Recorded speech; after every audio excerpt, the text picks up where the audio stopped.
Hello students, আমি নাজিবুল আল আমিন। আমি তোমাদের নাজিবুল স্যার। ফিজিক্যাল সায়েন্সে আজকে আমরা MCQ test, MCQ practice set practice করব। এখানে আমরা এমসিকিউ কোশ্চেনগুলো এবছরের এক্সামের জন্য সেট করা হয়েছে। এক্সামের জন্য খুবই গুরুত্বপূর্ণ কোশ্চেনগুলো। এই কোশ্চেনগুলো তোমরা আগে নিজেরা প্র্যাকটিস করবে। আমি যখন কোশ্চেন সলভ করব তার সাথে সাথে তোমরা আগে প্র্যাকটিস করবে, নিজেরা সলভ করবে, করে তারপরে আমার অ্যান্সারের সঙ্গে তোমরা মিলিয়ে নেবে। এই বছরের এক্সামকে মাথায় রেখে কোশ্চেনগুলো সেট করা হয়েছে। তো এই কোশ্চেনগুলো এবং এর আশেপাশের এরিয়ার যে কোশ্চেনগুলো হয় ওই টপিকের উপরে, এগুলোও তোমরা নিজে দেখে রাখবে।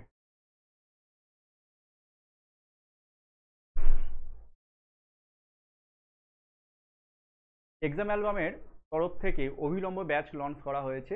এই ব্যাচের মাধ্যমে তোমরা ফুল সিলেবাসের উপরে এমসিকিউ কোশ্চেন, এমসিকিউ প্র্যাকটিসের মাধ্যমে পুরো সিলেবাসটাকে এখানে কভার করা হয়েছে। খুব অল্প সময়ের মধ্যে যারা নিজেদেরকে প্রিপেয়ার করতে চাইছো, এই কোর্সটা তাদের জন্য খুবই হেল্পফুল। অল্প সময়ের মধ্যে তোমরা পুরো সিলেবাসটাকে কভার করতে পারছো। প্লাস এমসিকিউ ওরিয়েন্টেড যেহেতু এখানে পড়ানো হচ্ছে, সেহেতু প্রত্যেকটা চ্যাপ্টারের উপর কোশ্চেন সম্পর্কে তোমাদের একটা সঠিক ধারণা তৈরি হবে এবং ওই কোশ্চেনটাকে কত সহজভাবে, কত সিম্পল ওয়েতে এবং ট্রিক্সের মাধ্যমে আমরা সলভ করতে পারি সেটা তোমরা জানতে পারবে। পুরো ফুল সিলেবাসের উপরে যেহেতু এমসিকিউ টেস্ট আছে এবং তোমরা মোট 90টা ক্লাস পাবে। এই 90টা ক্লাসের মাধ্যমে পুরো সিলেবাস কমপ্লিট করা হয়েছে। আমাদের ক্লাসগুলো সবগুলোই লাইভ ক্লাস আছে।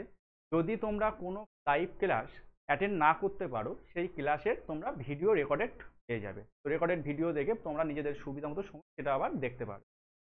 আমাদের সমস্ত ফ্যাকাল্টি যথেষ্ট অভিজ্ঞতা সম্পন্ন এবং এক্সামের জন্য আমাদের জন্য খুব ভালো কোশ্চেন সেট এবং খুবই হেল্পফুল তোমরা পাবে। তারপরে আসি, এরপরে আমরা মক টেস্ট প্রোভাইড করব, এমসিকিউ শিট প্রোভাইড করা হবে তোমাদের জন্য, তোমরা সেগুলো দেখতে পারবে। এই কোর্সে এনরোলমেন্টের জন্য তোমরা 799 নয়, এখন 649 পে করতে হবে। এবং এই কোর্সে এনরোলমেন্টের জন্য তোমরা লিঙ্কটা এই ভিডিওর ডেসক্রিপশন বক্সে পেয়ে যাবে। জাস্ট ডেসক্রিপশন বক্সে গিয়ে ক্রিয়েট করো, ওপেন করো এবং নেক্সট এসো। এক্সাম অ্যালবামের তরফ থেকে আর একটা জিনিস আমরা লঞ্চ করেছি আমরা, সেটা হলো মক টেস্ট। এই মক টেস্টের 3টে প্ল্যান আছে। প্ল্যান 1 হচ্ছে গিয়ে তোমরা টোটাল 25টা টেস্ট পাবে এবং মাত্র 999 এবং এটা ফুল লেন্থ টেস্ট, যেভাবে তোমাদের এক্সামে যেমন কোশ্চেন পাও তো সেই সিস্টেমটা, সেই প্যাটার্ন ফলো করে বানানো হয়। নেক্সট 130 টেস্ট পাবে মাত্র 129 এবং প্রতিটা বিষয়ের চ্যাপ্টার ওয়াইজ অধ্যায় ভিত্তিক এখানে তোমরা মক টেস্টগুলো দিতে পারবে। আর ফুল লেন্থ প্লাস প্রতিটা বিষয়ের উপর অধ্যায়ভিত্তিক যদি দুটো তোমরা একসাথে নিতে চাও মাত্র 149 পেয়ে যাবে।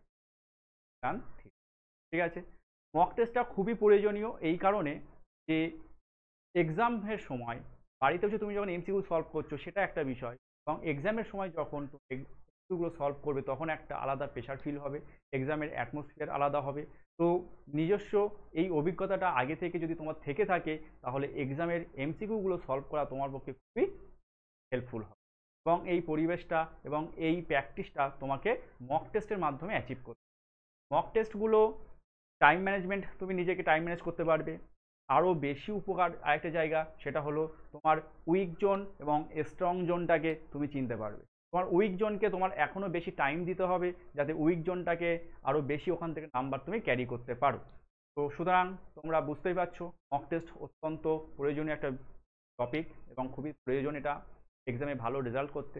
তোমরা এটার জন্য এক্সাম অ্যালবাম অ্যাপ ডাউনলোড করতে পারবে। প্লে স্টোরে গিয়ে সার্চ করবে এক্সাম অ্যালবাম, সেখান থেকে অ্যাপটা ডাউনলোড করে পারচেস করতে। ফ্রিতে যদি তোমরা মক টেস্ট দিতে চাও তার জন্য টেলিগ্রামে জয়েন হবে। টেলিগ্রামের লিঙ্কটাও তোমরা এই ভিডিও ডেসক্রিপশন পেয়ে যাবে। জাস্ট জয়েন হয়ে যাও টেলিগ্রাম চ্যানেলে, এক্সাম অ্যালবাম আছে, তো তোমরা ওখান থেকে ফ্রি মক টেস্টগুলো দিতে পারো। চলো এবার আসি, আমরা কোশ্চেনগুলো সলভ করি। প্রথম কোশ্চেন কি, যে কোনো সমতল প্রতিসারক মাধ্যমে একটি আলোকরশ্মির আপাতন কোণ 45 ডিগ্রি এবং প্রতিসরণ কোণ 30 ডিগ্রি, মাধ্যমটির প্রতিসরণ কোণ নির্ণয় করো। দেখো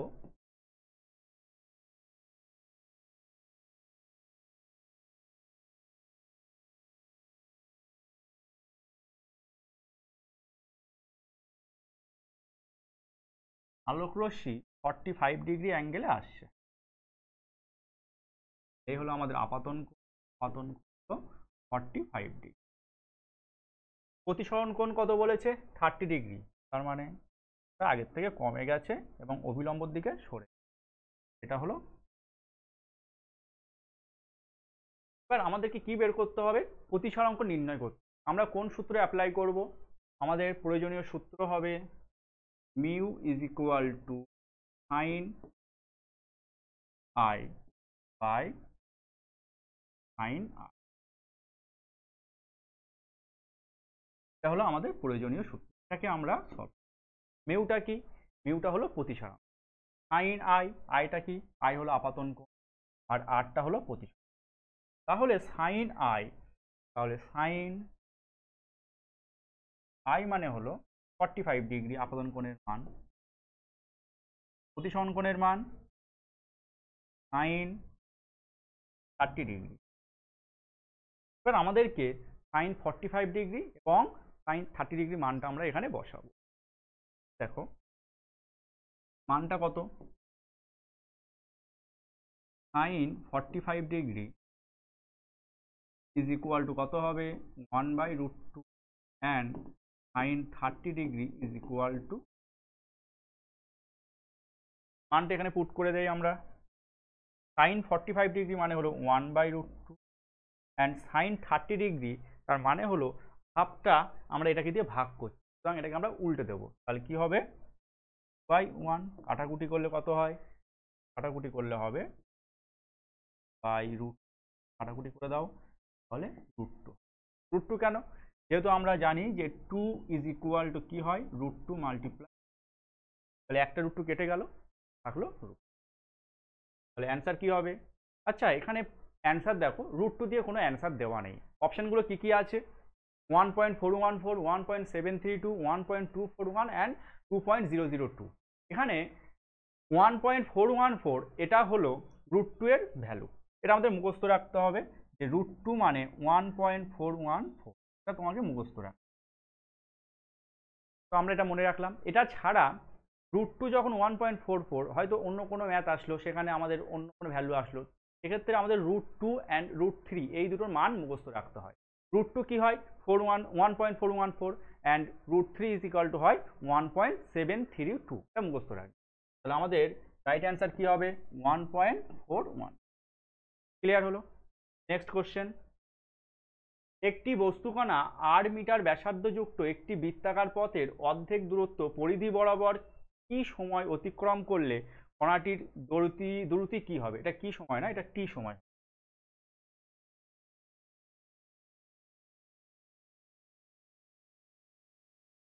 টি সময়, টি সময় অতিক্রম করে তাহলে কণাটির দ্রুতি কত? আচ্ছা দ্রুতি মানে কি?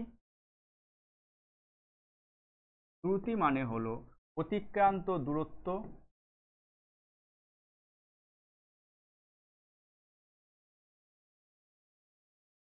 তাকে আমরা কি দিয়ে ভাগ করব? সময় দিয়ে। অতিক্রান্ত দূরত্বকে সময় দিয়ে ভাগ করব। অতিক্রান্ত দূরত্ব কত? কি বলেছে? বস্তুকণা 8 মিটার ব্যাসার্ধযুক্ত একটা বৃত্তাকার পথের অর্ধেক দূরত্ব পরিধি বরাবর। তাহলে বৃত্তের পরিধি কত হয়? বৃত্তের পরিধি হলো 2πr। এই বৃত্তের পরিধির অর্ধেক দূরত্ব গিয়েছে, তাহলে একে আমরা 2 দিয়ে ভাগ করব, 2 কেটে গেল, তাহলে কি পড়ে থাকবে? πr। তাহলে এই যে πr, এটা কি জিনিস? এটা হলো আমাদের অতিক্রান্ত দূরত্ব। তাহলে অতিক্রান্ত দূরত্ব কত হলো? πr। সময় কত বলে দিয়েছে? টি সময়, আমরা বসিয়ে দাও টি। অ্যান্সার কি হলো? দ্রুতি সমান সমান πr বাই। ক্লিয়ার হলো?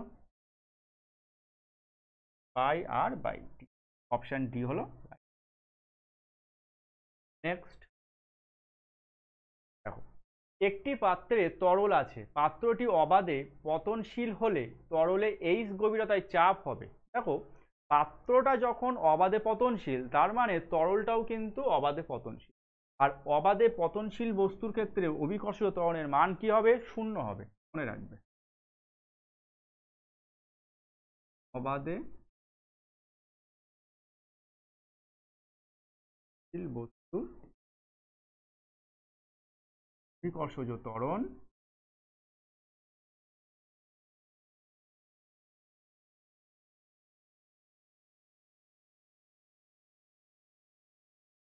Is equal two 0। আমরা জানি তরলের মধ্যে নির্দিষ্ট গভীরতায় চাপ কত হয়?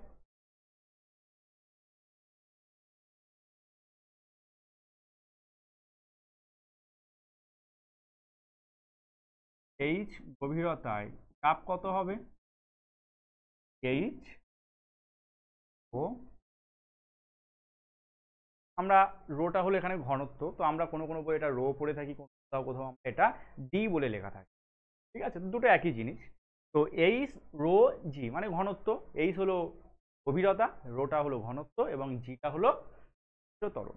যেহেতু জি এর মান 0, তাহলে বলো চাপ কত হবে? চাপও 0 হয়ে যাবে নর্মালি, এইচ ও মাল্টিপ্লাই 0 হয়ে গেল। Right answer option C.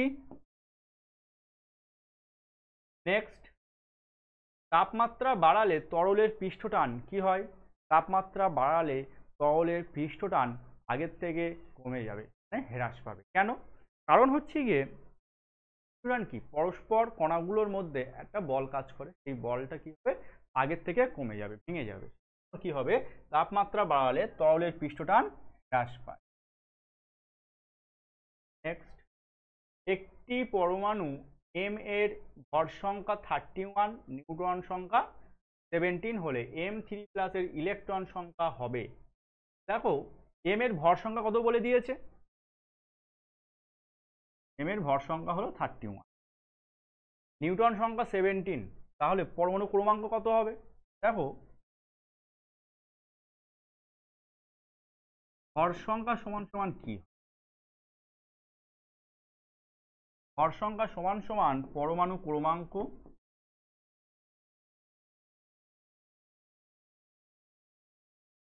Plus Newton সংখ্যা।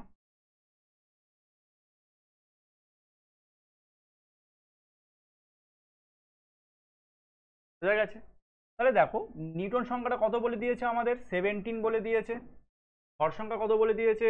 31। তাহলে পরমাণু ক্রমাঙ্ক কি করে বের করব আমরা?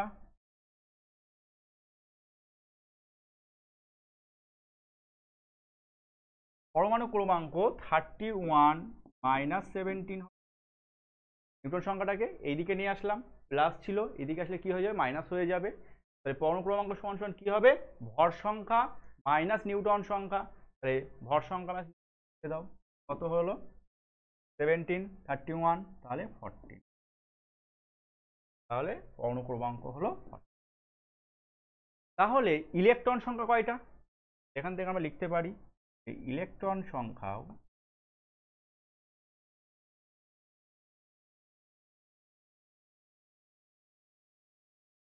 সেম হবে। এটা কি? যখন এই পরমাণুটা প্রসম অবস্থায় আছে, আমাদের বের করতে হবে কোনটা? M3+। ঠিক আছে, এটা কখন? প্রসম অবস্থা।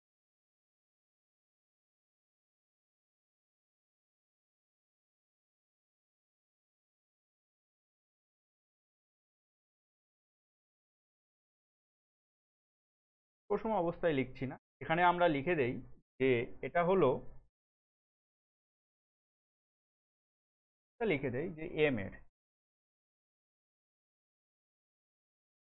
ঠিক আছে, এম এর ইলেকট্রন সংখ্যা 14। আমাদের বের করতে হবে কার?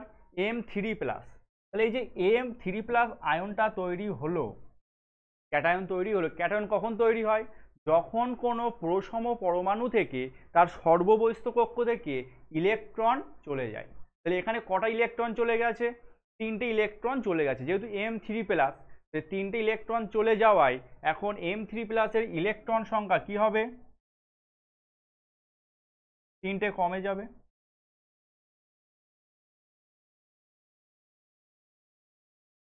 কত? 14 মাইনাস 3 কত হয়ে যাবে? ক্লিয়ার হলো? Right answer option B. Next, যদি x গ্রাম দ্রাব্য T°C তাপমাত্রায় y গ্রাম দ্রবণ তৈরি করে, তাহলে টি°C তাপমাত্রায় দ্রাব্যতা কত? দ্রাব্যতা কি করে আমরা হিসাব করি? দ্রাব্যতা আচ্ছা লিখে দিই, দ্রাব্যতা সমান সমান কি হয়? আচ্ছা দ্রাব্যতার সময়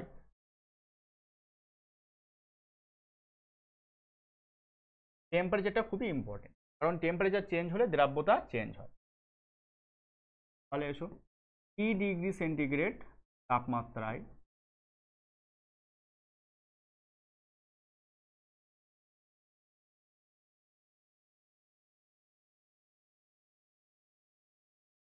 তাপমাত্রায়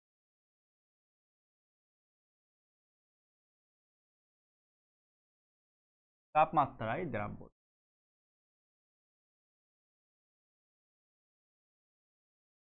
কত হবে?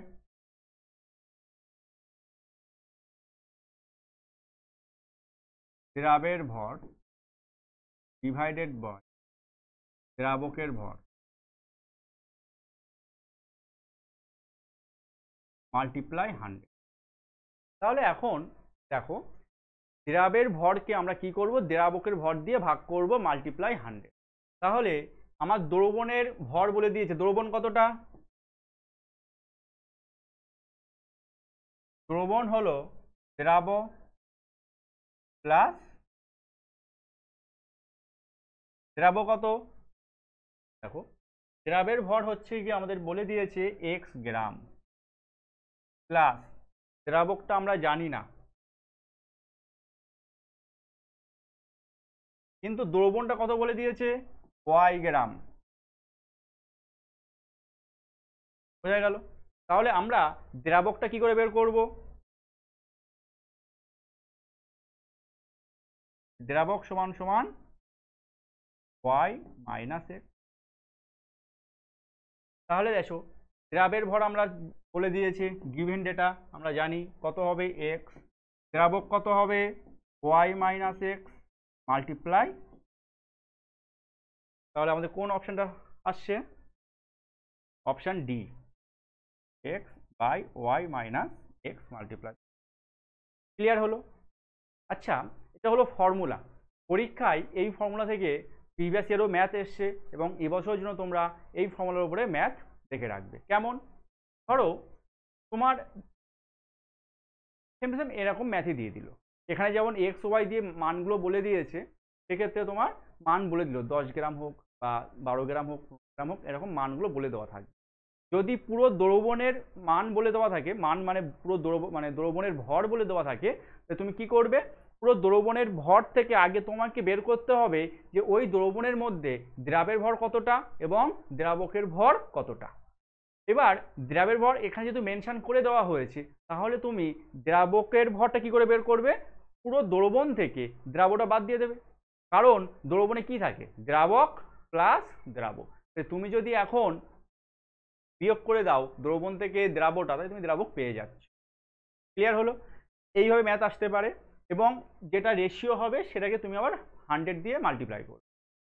এটা ছাড়া আরেক টাইপের ম্যাথ আসতে পারে এই ফর্মুলার উপরে, সেটা হলো যে এই দ্রবণের দ্রাব এবং দ্রাবক দুটোরই ওজন মানে ভর আলাদা করে বলে দেওয়া আছে, সেক্ষেত্রে তোমার কোনো কিছু বিয়োগ করার প্রয়োজন নেই। সেক্ষেত্রে তুমি কি করবে?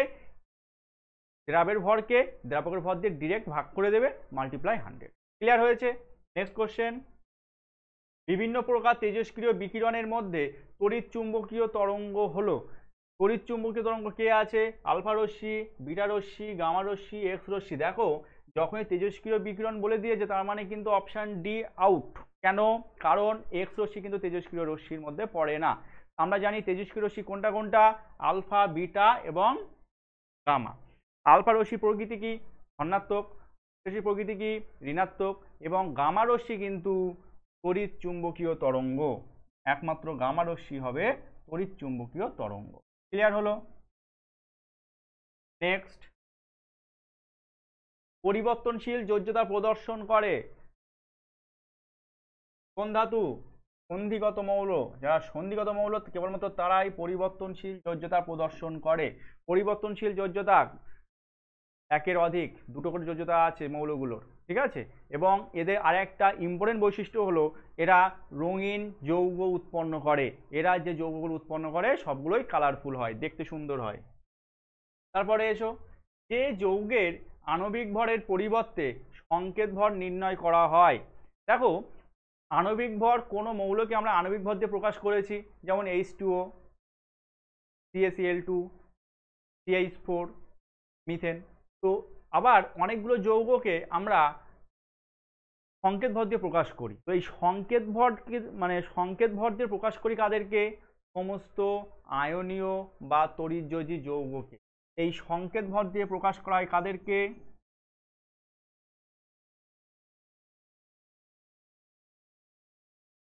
আয়নীয় বা তড়িৎযোজী যৌগ।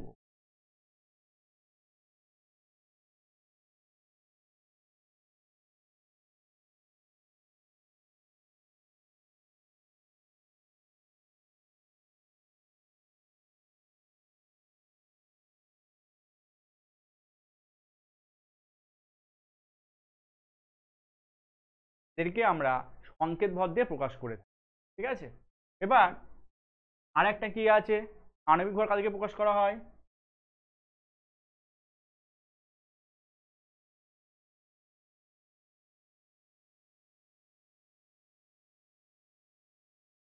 সমযোজী যৌগগুলো। ঠিক আছে। এবার দেখো, এখানে যে সমস্ত যৌগগুলো আছে তার মধ্যে যেটা আয়নীয় যৌগ কেবলমাত্র সেটাই হবে আমাদের অ্যান্সার। তাহলে বুঝতেই পারছো, CO2 carbon dioxide, CH4 methane, H2O জল, এই তিনটেই কি হবে? এই তিনটে হলো সমযোজী যৌগ। কেবলমাত্র সোডিয়াম ক্লোরাইড NaCl এটা হলো আমাদের আয়নীয় যৌগ বা তড়িৎযোজী যৌগ। এটাই হবে রাইট অ্যান্সার। নেক্সট এসো, নেক্সট কি কোশ্চেন? বাল্যচক্রের কার্যনীতি যে নীতির উপর প্রতিষ্ঠিত। বাল্যচক্রের, দেখো জলতড়িতে আমরা কয়েকটা থিওরি পড়েছিলাম, ওখানে দক্ষিণমুখী নিয়ম ছিল, অ্যাম্পিয়ারের সন্তরণ নিয়ম ছিল, ওরস্টের পরীক্ষা ছিল। তো ওখানে ফ্লেমিংয়ের বামহস্ত নিয়মটা আমরা পড়েছি। ঠিক আছে। তো ফ্লেমিংয়ের বামহস্ত নিয়ম অনুযায়ী কিন্তু বাল্যচক্র কাজ করে। তাহলে ফ্লেমিংয়ের বামহস্ত নিয়মটাই হবে রাইট অ্যান্সার। ফ্লেমিংয়ের বামহস্ত নিয়ম কি বলেছিল? দেখো,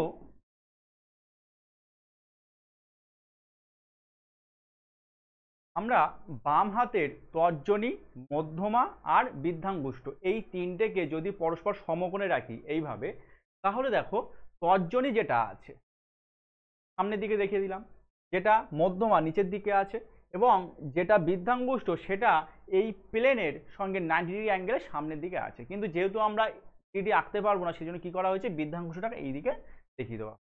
তাহলে এটা কি হলো? তর্জনী। এটা মধ্যমা, আর এটা।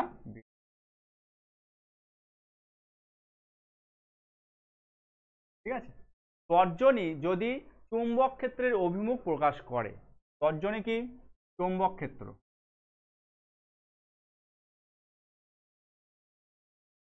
মধ্যমা কি? তড়িৎ ক্ষেত্রের অভিমুখ। ঠিক আছে। তাহলে বৃদ্ধাঙ্গুষ্ঠটা কি হবে? পরিবাহী তার মুভ করবে, তখন পরিবাহী তার মুভ করলে, গতিশীল হলে তার নির্দিষ্ট অভিমুখে সে যাবে। তো এটা হলো পরিবাহী তারের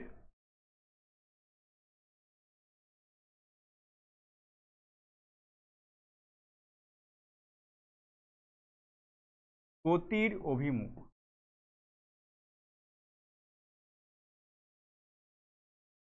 বোঝা গেল? তাহলে এখান থেকে আমাদের ফ্লেমিংয়ের বামহস্ত নিয়মটা মনে রাখতে হবে। এই ফ্লেমিংয়ের বামহস্ত নিয়মের উপর ভিত্তি করে কি চলছে? বাল্যচক্র চলছে। এখান থেকে আর কি পড়বে? বাল্যচক্রের ঘূর্ণন কোন কোন বিষয়ের উপর নির্ভর করে সেটা পড়বে। নেক্সট, সেবার পদ্ধতিতে অ্যামোনিয়া প্রস্তুতির সময় যে অনুঘটকটি ব্যবহৃত হয় তা হলো। সেবার পদ্ধতিতে অ্যামোনিয়া প্রস্তুতির সময় আমরা কেবলমাত্র লোহা চূর্ণ অনুঘটকটা ব্যবহার করে থাকি, Fe চূর্ণ। পরীক্ষায় লোহা চূর্ণ লিখে দেওয়া থাকুক আর না থাকুক, Fe চূর্ণ কিন্তু অবশ্যই থাকে। তাহলে ম্যাগনেসিয়াম ডাইঅক্সাইড নয়, কপার চূর্ণ নয়, প্ল্যাটিনাম চূর্ণ নয়, কেবলমাত্র লোহা চূর্ণ। নেক্সট, একটি আদর্শ গ্যাসকে তরলে পরিণত করা যায় না কারণ, দেখো এই কোশ্চেনের অ্যান্সারটা লুকিয়ে আছে। আদর্শ গ্যাসের কয়েকটা বৈশিষ্ট্য আমরা পড়েছিলাম, ঠিক আছে? তো ওখানে আদর্শ গ্যাস কী ছিল? বিন্দু ভর। আদর্শ গ্যাসের মধ্যে কোনো অণুগুলোর মধ্যে মানে পরমাণুগুলোর মধ্যে কোনো আকর্ষণ বা বিকর্ষণ বল কিন্তু কাজ করে না। এবার কোনো গ্যাসকে কখন তরলে পরিণত করা যায়? যখন কোনো গ্যাসের অণুগুলো পরস্পর কাছাকাছি চলে আসে এবং ওদের মাঝখানে ডিস্টেন্সটা যত কমে যাবে সেটা আস্তে আস্তে কী হবে? তরলে পরিণত হবে। তাহলে অণুগুলোর মাঝখানে বা পরমাণুগুলোর মাঝখানে যে দূরত্বটা কমে যেতে হবে, সেই দূরত্বটা কমবে কখন? যদি তাদের মধ্যে বিকর্ষণ বল কমে গিয়ে আকর্ষণ বল বেড়ে যায়। আকর্ষণ বলগুলো বেড়ে গেলে কি হবে? অণুগুলো পরস্পর কাছাকাছি চলে আসবে। কিন্তু এখানে দেখো, যেহেতু আদর্শ গ্যাসের আমরা স্বীকার্য পড়েছিলাম, বৈশিষ্ট্য পড়েছিলাম, যে মানে গ্যাসের যে গতিশীলতার ধর্ম ছিল ওখানে পড়েছি আমরা।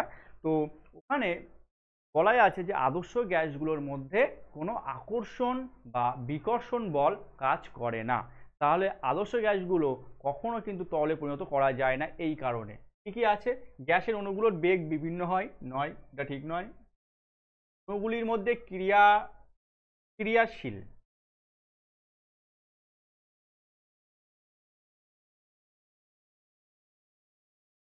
আকর্ষণ বলের মান নগণ্য, সেজন্যই তরলে পরিণত হওয়ার আগে কঠিনে পরিণত হয়। এটা কোনদিন পসিবল হবে না এখানেই, ঠিক আছে, আদর্শ গ্যাসের ক্ষেত্রে। আর গ্যাসের অণুগুলির বিন্দু ভর, ঠিক আছে, রাইট অ্যান্সার হবে এটাই। অণুগুলির মধ্যে ক্রিয়াশীল আকর্ষণ বলের মান। ক্লিয়ার হলো? নেক্সট, দুটি আহিত পরিবাহী গোলককে পরস্পরের সংস্পর্শে আনা হলে তাদের মধ্যে কোনো তড়িৎ আধানের আদান প্রদান হয় না। এর অর্থ হলো, দেখো দুটো গোলক আছে, গোলক এ অ্যান্ড গোলক বি। যদি এদের মাঝখানে আমি একটা পরিবাহী তার দিয়ে যোগ করে দেই তাহলে কি হচ্ছে? ওদের মধ্যে কিন্তু কোনো তড়িৎ পরিবহন করছে না। দেখো, তড়িৎ পরিবহন কখন হবে? যখন দুটো বস্তুর মধ্যে বিভবের পার্থক্য থাকে। আমরা জানি কারেন্ট বা তড়িৎ প্রবাহ সবসময় ঘটে উচ্চ প্রবাহ থেকে, উচ্চ বিভব থেকে নিম্ন বিভবে। তাহলে উচ্চ বিভব থেকে নিম্ন বিভবে তড়িৎ পরিবহন ঘটে এবং নিম্ন বিভব থেকে উচ্চ বিভবে কে আসে? ইলেকট্রন আসে। যেহেতু নিম্ন বিভব থেকে উচ্চ বিভবে ইলেকট্রন আসে, সেই জন্য তার উল্টো ডিরেকশনটাকে আমরা ধরে নিই তড়িৎ পরিবাহের অভিমুখ। এবার এই তড়িৎ পরিবহন ঘটছে কেন? কারণ উচ্চ বিভব থেকে নিম্ন বিভবে কারেন্টটা যাবে। কিন্তু দুটো বস্তুর মধ্যে ওই কারেন্ট যাওয়াটা মানে কারেন্টের পরিবহনটা কত সময় চলবে? যত সময় না দুটো বস্তুর বিভব সমান হয়, মানে সমবিভব হয়ে গেলে তারা কিন্তু আর তাদের মধ্যে কোনো কারেন্ট বা তড়িতের পরিবহন ঘটবে না। বোঝা গেছে? তাহলে দুটো বস্তুকে কানেক্টেড করে দেওয়ার মানে যোগ করে দেওয়ার পরেও তড়িৎ পরিবহন হচ্ছে, তার অর্থ কি হবে? গোলক দুটির আধান সমান। আধান কিন্তু সমান নয়, কারণ আধান কিন্তু এভাবে মেজার করতে পারবো না আমরা। তারপরে গোলক দুটির মধ্যে সঞ্চিত শক্তির পরিমাণ সমান, তার উপর ডিপেন্ড করছে না। কিসের উপর ডিপেন্ড করছে? গোলক দুটির তড়িৎ বিভবের মান সমান হবে। গোলক দুটির তড়িৎ বিভবের মান সমান হবে। ক্লিয়ার হলো? নেক্সট, তিনটি কার্বন পরমাণু যুক্ত অ্যালকিন যৌগের হাইড্রোজেন পরমাণুর সংখ্যা। দেখো, আমরা জৈব রসায়ন যে চ্যাপ্টারটা আছে ওখানে 3 প্রকার জৈব যৌগ পড়েছি। 3 প্রকার জৈব যৌগ কি? অ্যালকেন, অ্যালকিন,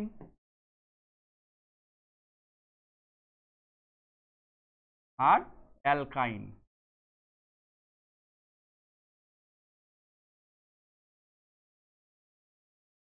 এবার কি হলো?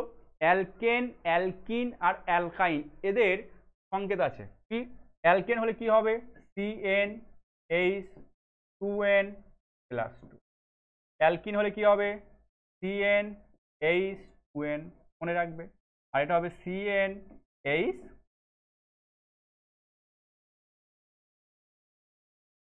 বোঝা গেছে?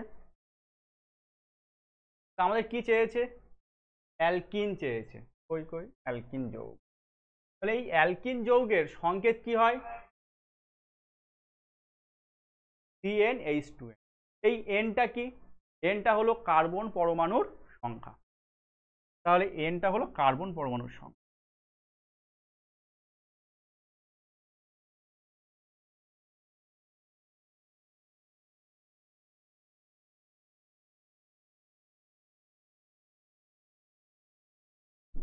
ক্লিয়ার হলো? এন হলো কার্বন পরমাণুর সংখ্যা। এবার alkyne is equal two CnH7, এই ফর্মটা আমরা যদি এখানে করছি, কার্বনের সংখ্যা কটা বলেছে? 3টে। তাহলে হাইড্রোজেন কটা হবে? 2n, Cn, তাহলে n এর মান কত এখানে? 3। তাহলে H কি হবে? 2n, 2n মানে কত হবে? 2 × 3। তোমরা এখানে অ্যালকেন, অ্যালকাইন বাকিগুলোও দেখে রাখবে। কেমন? যদি অ্যালকেনের ক্ষেত্রে বলে দেয় যে কার্বনের সংখ্যা 4টে বলে দিল, কার্বন সংখ্যা কটা এখানে? 4টে।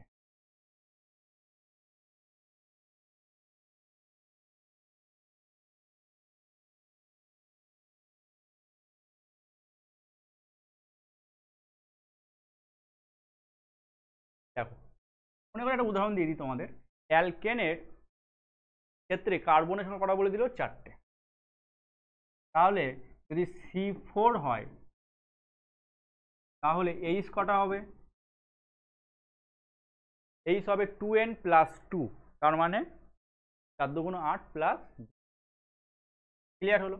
একই রকম ভাবে যদি অ্যালকাইনের ক্ষেত্রে কোনো উদাহরণ এমন আসে, তাহলে যদি এক্ষেত্রে কার্বন ধরো দুটো আছে, বোঝা গেছে? দুটো হলে কি হবে? কার্বন দুটো। হাইড্রোজেন কটা হবে? 2n - 2, 2 × 2 = 4, 4 থেকে দুটো বাদ দিয়ে দাও, তাহলে কত হবে? বোঝা গেছে? বেশ।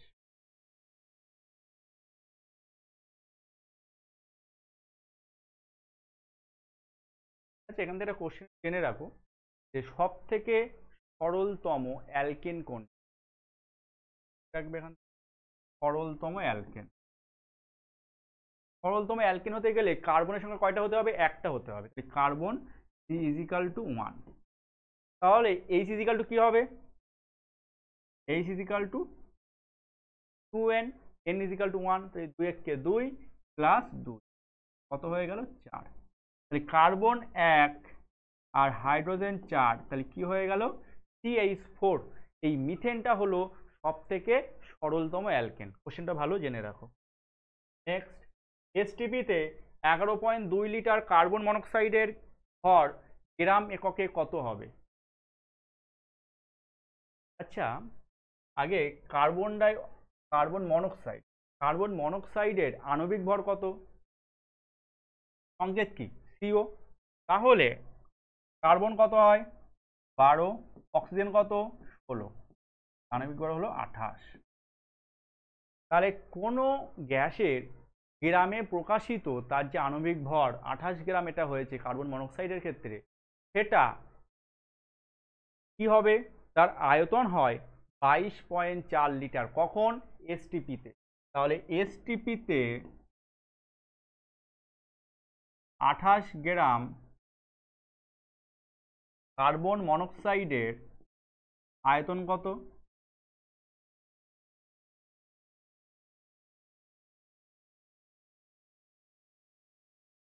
22.4 লিটার। এই যে 22.4 লিটার হলো, তাহলে 22.4 লিটার আয়তন কত গ্রাম কার্বন মনোক্সাইডের? 28 গ্রাম। তাহলে 11.2, দেখো 22.4-এর অর্ধেক কত হয়? 22.4-এর অর্ধেক হলো 11.2। তো এই 11.2 লিটার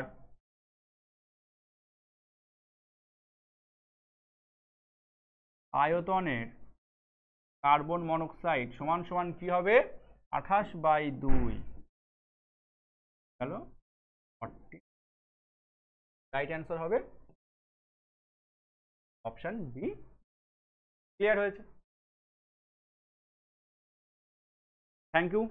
আমাদের চ্যাপ্টার মানে ফুল সিলেবাসে হচ্ছে এমসিকিউ প্র্যাকটিস সেট ছিল, প্র্যাকটিস সেট 1 কমপ্লিট হয়েছে। বেশ, তোমরা আমাদের চ্যানেলটাকে ফলো করতে থাকো। নেক্সট পরের প্র্যাকটিস সেটটাও তোমরা আমাদের চ্যানেল ফলো করতে থাকো, সেখানে